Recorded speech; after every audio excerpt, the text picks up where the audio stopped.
Всем привет! Меня зовут Алена. Недавно мы с вами делали большую пионовидную розу, и сегодня мы сделаем ее маленькую. И делать для своего букета я буду их в желтом цвете. Возможно, со временем я немножко изменю форму лепестков, но на данный момент у меня получилось именно так. Сначала мы будем делать серединку. Мы вырезаем 10 лепестков размером 5 на 5 сантиметров. Как и в большой пионовидной розе, складываю вдвое и вырезаю сердечки. Посерединке нашего лепестка я прорезаю приблизительно до середины.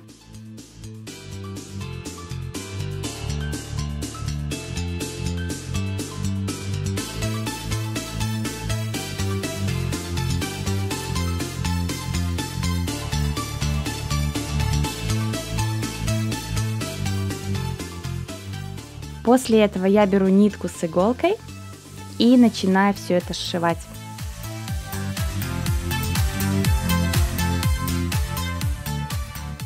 Складываю все сердечки ровненько, совмещая серединку, и после этого я посередине все сшиваю.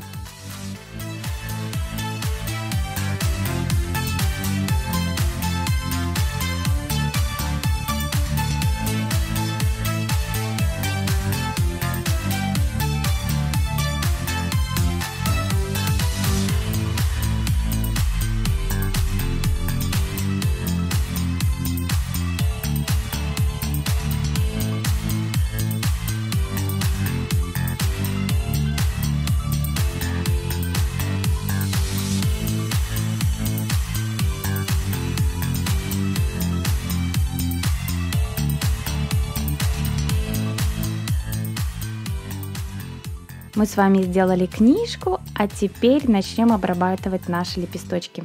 Обрабатываем точно так же. Растягиваем лепесток посередине, ну а затем вытягиваем край и делаем его волнистым. Делаем так со всеми лепесточками, и уже видно, какая серединка у нас получится. Также, я думаю, добавлять количество лепестков туда можно любое. Более объемные цветочки можно добавить еще большее количество лепестков.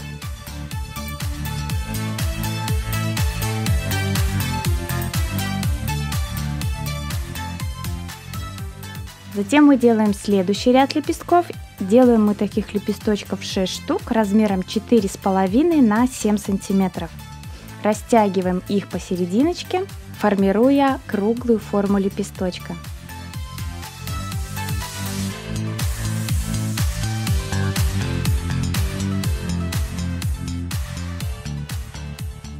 И последнее. Лепесточки мы делаем из квадрата гофрированной бумаги 6 на 7 сантиметров.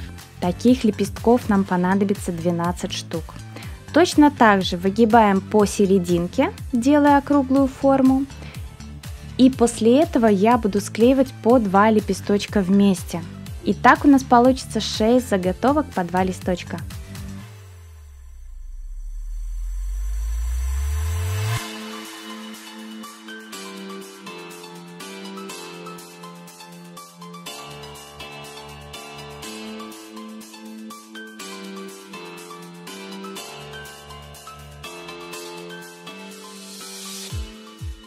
Из зеленой бумаги размером 7 на 8 сантиметров я делаю чашелистик, и уже после этого начинаю собирать весь цветочек. Начинаем с серединки. Наношу на деревянную шпажку клей и вклеиваю ее в серединку между самими лепестками. После того, как она хорошо приклеилась, я скручиваю нашу серединку, переворачиваю шпажку и в таком положении начинаю снизу подклеивать лепесточки, для того, чтобы наша серединка не разваливалась. Подклеивать можно не каждый лепесток, а именно те лепестки, которые вам кажется слишком сильно торчат, так как впоследствии все равно мы будем их закреплять еще лепесточками.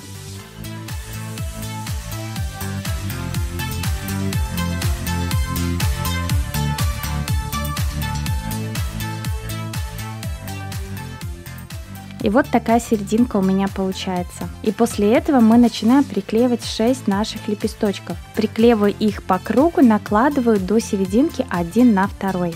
Ну и тем самым мы приклеиваем лепесточки чуть-чуть выше нашей серединки, чтобы серединка наша была немножечко утопленная вовнутрь.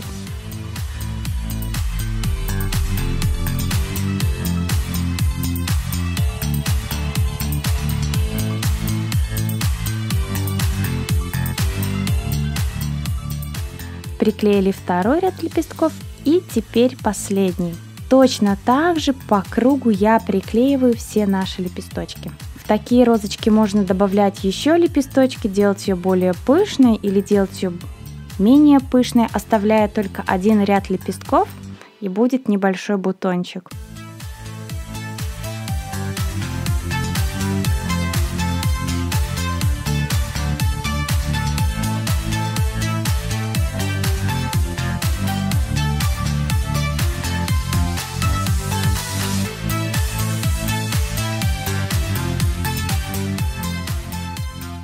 После того, как я приклеила все лепестки, их также можно немножко растянуть. Но в прошлом цветочке, где я тянула лепестки, мне не очень понравился результат. И я теперь оставляю край лепесточков не растянутым.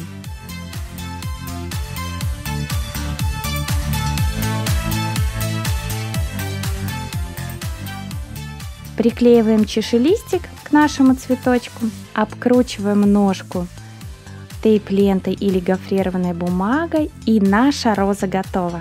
Мне нравится результат, единственное, хочется ее сделать немножечко поменьше, но это уже в одном из следующих видео. Ну а если вам понравилось, ставьте лайк, подписывайтесь на мой канал и не забывайте нажимать на колокольчик, чтобы первыми узнавать о новых видео на моем канале. Пока-пока!